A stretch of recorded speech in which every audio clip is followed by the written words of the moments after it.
Le boxeur français a participé à ce marathon de Bangkok, et bien c'est Christian Garros. Nous le retrouvons ici au stade Sam Long à la 5e reprise de son match contre Thongchaileck. Un boxeur très jeune, 18 ans, mais avec déjà beaucoup d'expérience. 41 victoires, 14 défaites et 5 matchs nuls. Christian Garros, lui, à 26 ans, possède aujourd'hui un palmarès de 28 victoires, 9 défaites, 2 matchs nuls, avec 8 combats remportés avant la limite. Christian Garros, qui avait été une véritable vedette durant ce fameux tournoi des 50 000 $ au Canet, eh bien, est reparti en Thaïlande, là où il a l'habitude de s'y rendre non seulement pour boxer, mais aussi pour perfectionner son thaïlandais, puisque Christian Garros prépare une licence en langues orientales. Vous voyez comme quoi on peut user des points et aussi de la langue lorsque l'on est donc à Bangkok.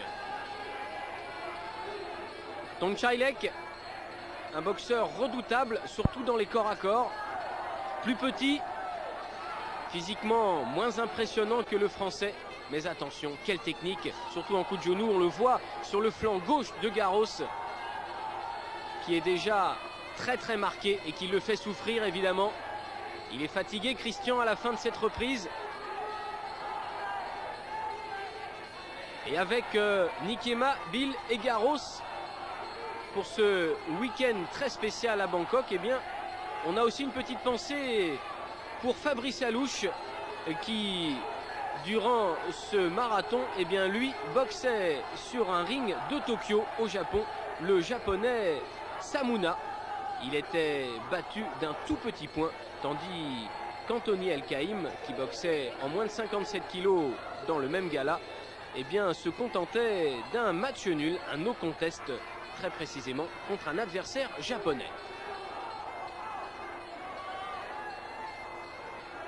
Le stade Sam Long, le 3e stadium donc désigné pour ce marathon de Bangkok, rempli à craquer pour cette rencontre entre la France et la Thaïlande.